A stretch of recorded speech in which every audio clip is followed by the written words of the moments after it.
Hemos venido hablando a lo largo de esta semana sobre la reforma tributaria, la importancia que tiene para la provincia de San Juan, pero un dato no menor tiene que ver con lo que puede llegar a pasar a nivel país si se efectiviza esta reforma laboral que impulsa el gobierno de Javier Milei. Y es por eso que nos encontramos con el abogado laborista Javier Alamino para hablar justamente acerca de lo que está buscando el gobierno nacional. Bienvenido, muchas gracias por estar con nosotros. Buen día. Bueno, ¿cuáles son las principales medidas que impulsaría el finalmente tener esta nueva ley? Mira, en principio lo que hay que aclarar es que todo lo que se está hablando en los medios de comunicación sobre cuáles serían las reformas puntuales son, digamos, trascendidos que surgen de declaraciones de funcionarios públicos, en particular del secretario de Trabajo y también del ministro Sturzenegger. Todavía no hay borrador del proyecto de ley, pero más o menos, digamos, en general hay algunos puntos que quedaron fuera del decreto 70 del 2023, el DNU 70. Recordemos que ese DNU está suspendido por la justicia laboral y luego hubieron varias cuestiones que quedaron fuera de la ley bases, ¿no? Que finalmente se recortó y quedó un capítulo muy pequeño de laboral. En función de esos temas son los que más o menos se manejan.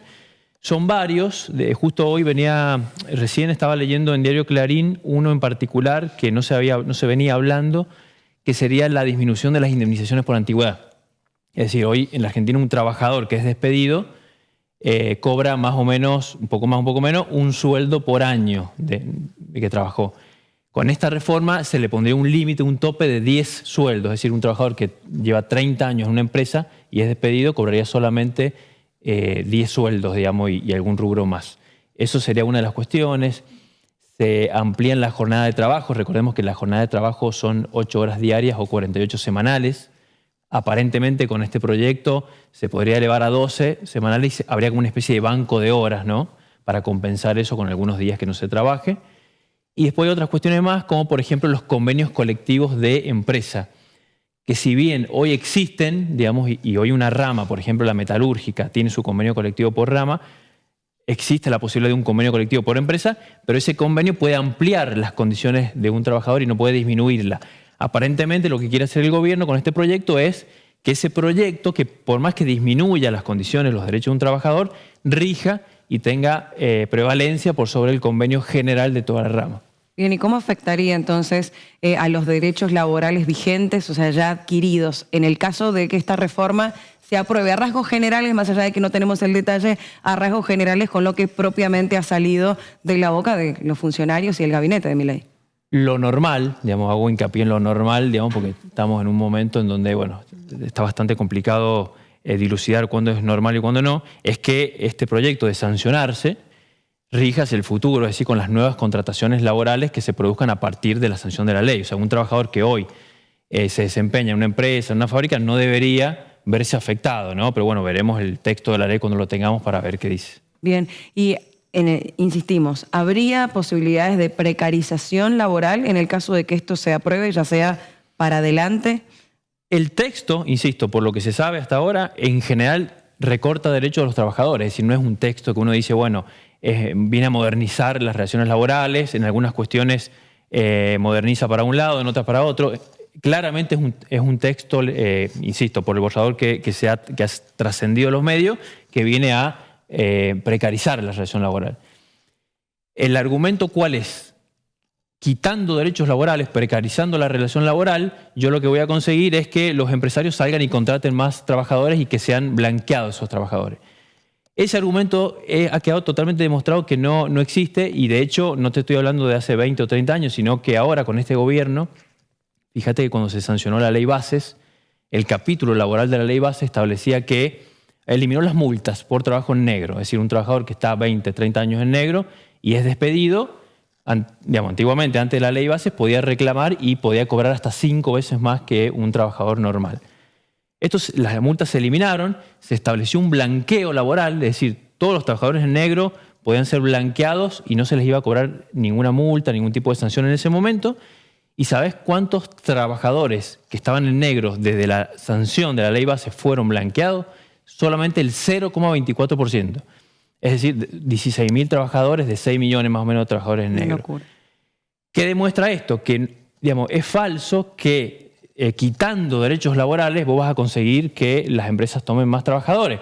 En realidad una empresa va a tomar más trabajadores cuando tenga una mejor situación económica cuando venda más de sus productos y cuando en el mercado existan más consumidores que le compran. Y en definitiva esos consumidores son trabajadores que cobran un sueldo por otro lado. O sea, en realidad lo que vos tenés que hacer es mejorar la situación del trabajador, en particular el sueldo, y de esa manera se va a poner en marcha la economía y las empresas van a vender más. Bien. Ahora, ¿algunos puntos de esta reforma se podrían judicializar? Yo entiendo que sí.